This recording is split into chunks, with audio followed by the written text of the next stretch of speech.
Atajos mentales.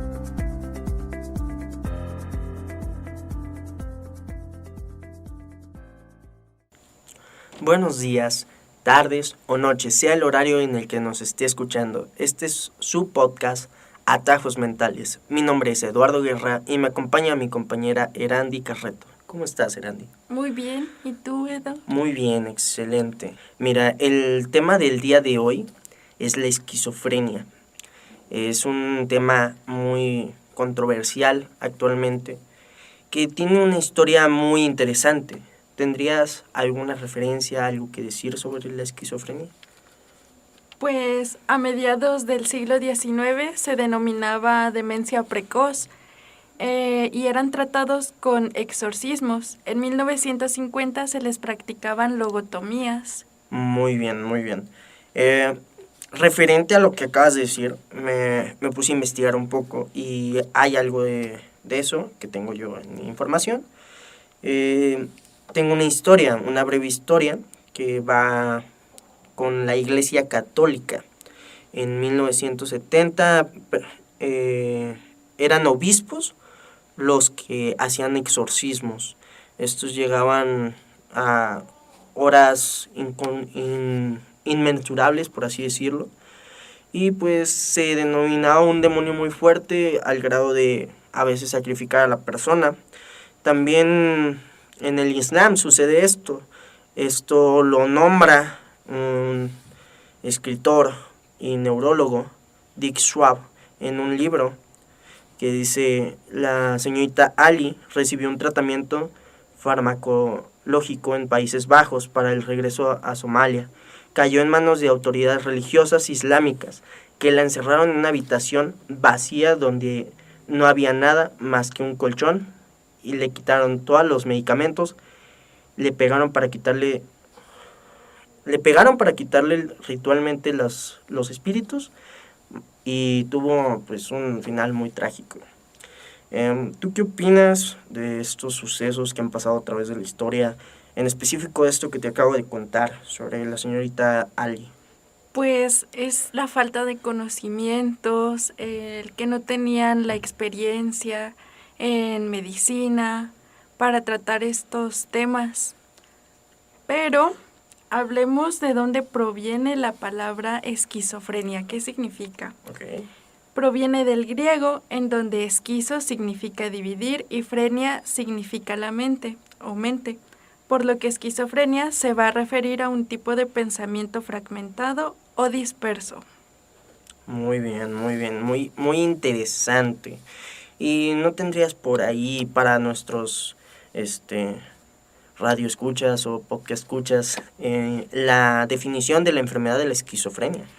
Sí, es un síndrome, lo que quiere decir que va a estar agrupado en una serie de distintos síntomas y dependiendo de cada paciente se pueden estar exhibiendo distintos tipos. Como se puede saber que la esquizofrenia es más común en hombres que en mujeres.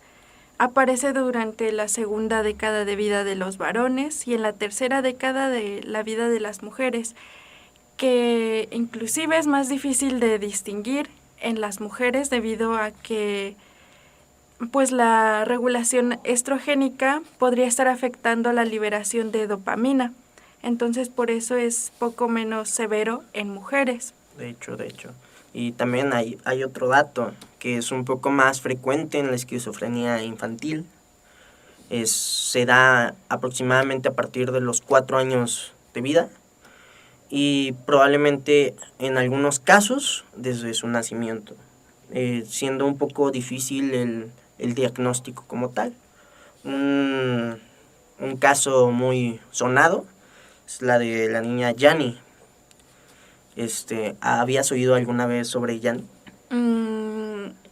Muy poco, la verdad, muy poco. Muy poco. Pues mira, te voy a contar un poco de su historia. Muy bien. Ok. Es una niña llamada Yanni Schutzelfeld. No sé si se pronuncia así.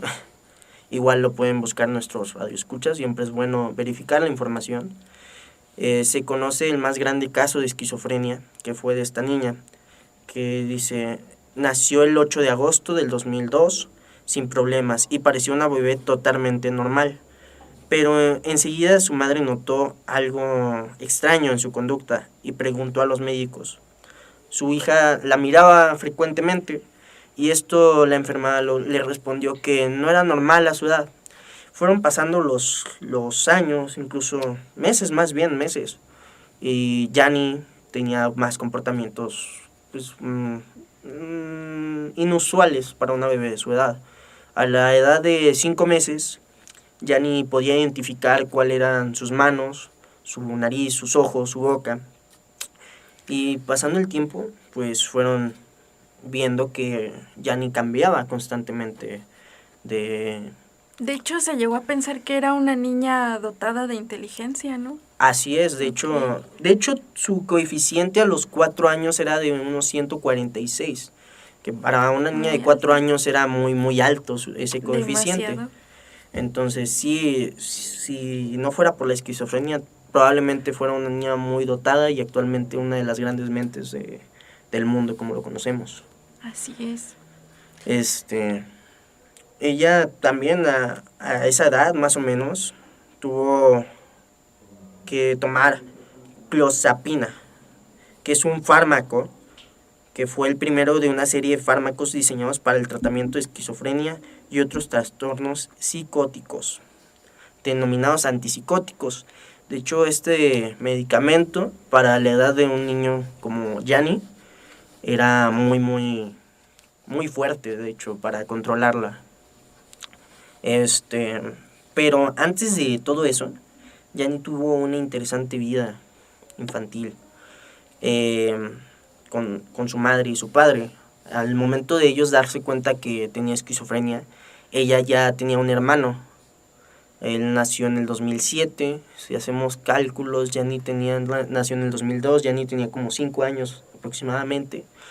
Y una tarde su madre notó que Jani estaba gritando, no le pegaré a Body, así se llamaba su hermano, no le pegaré a Body, te pegaré a ti. Era una frase que gritó frecuentemente y su madre notó que luchaba contra ello. Fue mucho antes o poco después de que le diagnosticaran la esquizofrenia. Creo que fue antes, si no mal me equivoco, donde ella luchó con ese proceso para no golpear a su hermano porque las voces en su cabeza así lo decían. Llegó también a tener amigos imaginarios. Una niña, me acuerdo, que se llamaba 80 horas, de 11 años, y otra niña de cuyo nombre no me acuerdo, que se llamaba 24 horas también. Una niña que se llamaba 24 horas y tenía 11 años, que eran como jugaban con ellos. Sus papás se tuvieron que adaptar a esto. Y al final, pues, vieron a esas dos niñas imaginarias o visiones, por así decirlo, como parte de la familia, ¿no? También tenían unos gatos llamados martes, miércoles y domingo. Pero eran alucinaciones. Eran alucinaciones de la niña. Eran alucinaciones y se supone que martes era bueno, miércoles no, y según la descripción que dio Jani, domingo era el mejor de todos los gatos. Okay. Actualmente creo que Jani tiene 19 años, según por lo que leí, sigue teniendo esquizofrenia. No sé si los datos se han actualizados. Según lo que yo leí, es una enfermedad que aparentemente no tiene cura, pero que muchos aseguran que sí. ¿Qué opinas al respecto sobre el caso de Jani? Pues no tiene cura, pero con la ayuda farmacéutica, farmaciológica y la psicoterapia, pues pueden ayudar a los pacientes a llevar una vida más normal, tener amigos, hacer las actividades diarias, ir a la escuela, divertirse. Pero hablemos de la fisiopatología. Perfecto. Ok, no se conocen las causas del por qué se da la esquizofrenia, sin embargo se ha visto la mejoría clínica de los síntomas al bloquear los receptores de dopamina, que son los receptores D2. Los receptores son estructuras que corresponden a terminaciones nerviosas libres o encapsuladas que actúan como transductores, es decir, tienen la capacidad de transformar un estímulo mecánico, químico o electromagnético en un impulso nervioso.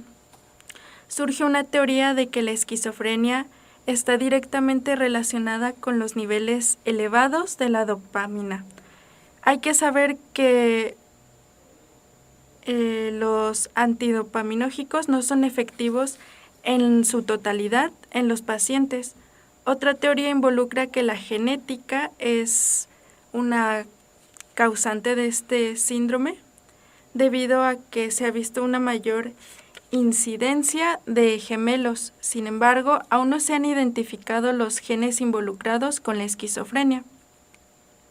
También existen los factores ambientales involucrados, como una exposición temprana o prenatal a distintos tipos de infecciones. Pueden ser infecciones en el cerebro. También a las enfermedades autoinmunes, como por ejemplo lo podría ser una enfermedad ciliar. En el diagnóstico hay que saber que los síntomas se pueden clasificar en 3: positivos, negativos y cognitivos.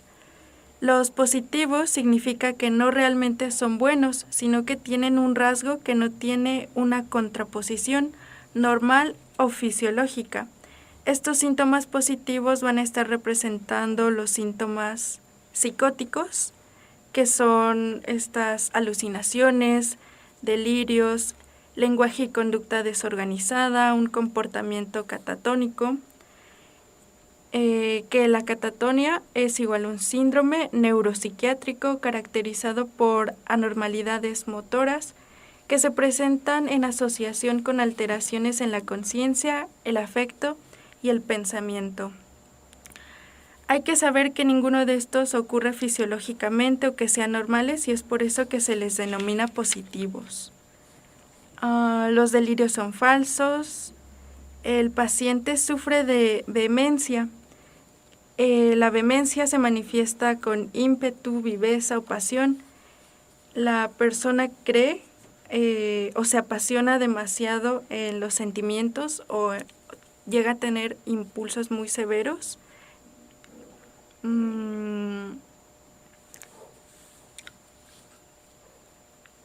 Pero bueno, permítame que te interrumpa. Estos impulsos o este apego emocional, como lo dijiste anteriormente, vienen siendo hacia las alucinaciones. Sí, de hecho, por ejemplo, alguien cree que una fuerza exterior o persona, cosa o ente está controlando sus acciones. Muy bien, muy bien. Como vuelvo a recaer en el caso de Yanni, una vez, una disculpa por volver a unos pasos atrás, pero en cierta parte del documental ella dice que un gato llamado, no me acuerdo cómo se llamaba el gato, pero era uno de los tantos que ella imaginaba. No, el señor Hot Dog, creo. Hot Dog, no era un gato, era Hot Dog. Cuando se portaba mal, decía que él iba a tirar jugo de naranja a un niño de una fiesta, ¿no? Y su mamá pensando que eso era real, ¿no? Pues, o sea, no ajá. real, pero que eso era irreal, vaya, que Sí. era su imaginación, pero dado que era Yanni, ¿no? Diciendo, oye, voy a tirarle jugo al niño. Pues, de hecho, los pacientes con alucinaciones sienten eso como una realidad. Entonces, para ellos eso se siente muy real. Incluso llegan a decir que existen sabores que pues no existen, pero para ellos sí. La persona cree que algo existe, no es real, como por ejemplo las alucinaciones visuales o auditivas. Hay personas que creen que hay entes que les hablan y les piden hacer cosas. Sí, en su mayoría estos seres o estas visiones que ellos tienen, alucinaciones más bien, que ellos tienen, en su mayoría suelen ser violentas.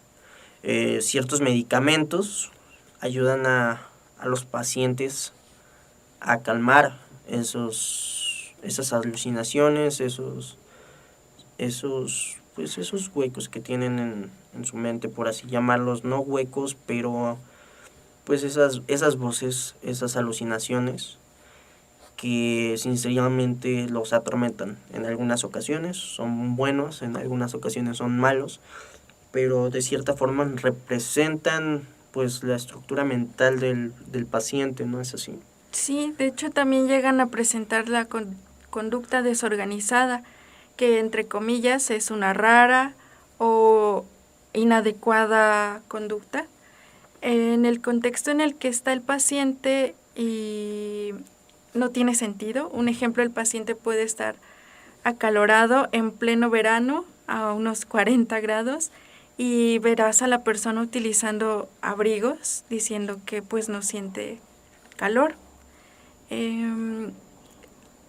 Hay una conducta catatónica, que son movimientos, postura y la capacidad de redacción del paciente se ven pues afectados. Puede resistirse o moverse dependiendo de pues la situación en la que se encuentre. Existen los síntomas negativos, que es la disminución o pérdida de procesos fisiológicos normales en cuanto a la conducta. Hay una falta de expresión de las emociones o una pérdida de interés por las cosas que antes le interesaban. Pueden presentarse apáticos, no responden con una emoción o reacción apropiada frente al estímulo que se les está dando. Si pasa algo divertido, no les causa gracia. Si pasa algo triste, no sienten tristeza. Esto también se relaciona con la alogia, que es la pobreza del lenguaje. Significa que no tienen o expresan objetivamente. Sus respuestas son muy importantes, más bien muy cortas. Si se les pregunta algo es sí o no, nada más. No dan explicaciones. No dan una explicación. Así es. Muy bien.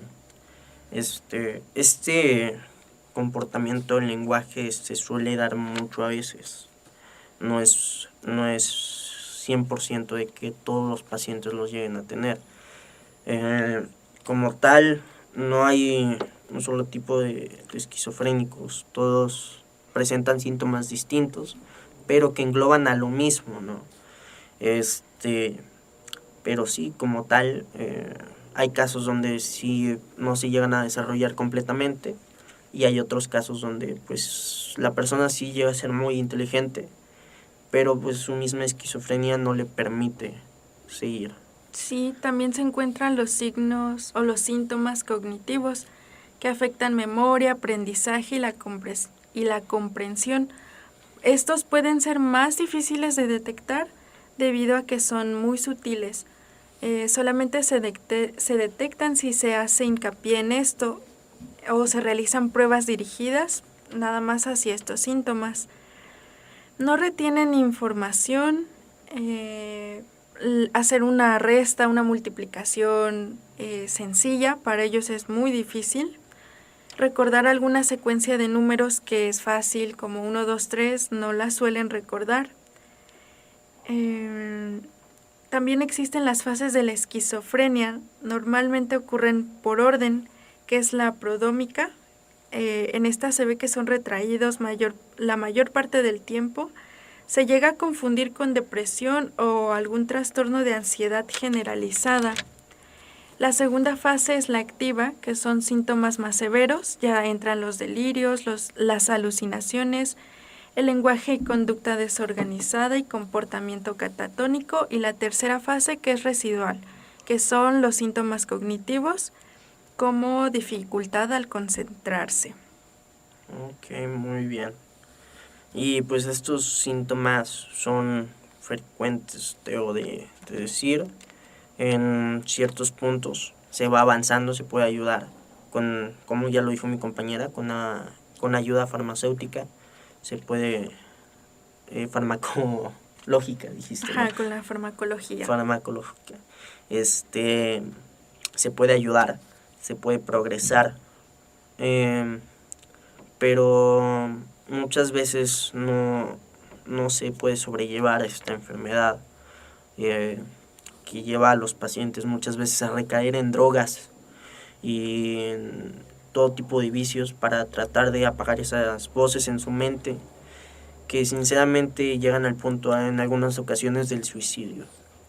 Estos son datos que sí son comprobables, pueden investigarlos. O también llegan a asesinar a sus familiares. De hecho, en algún punto sí se pueden volver altamente peligrosos para la familia.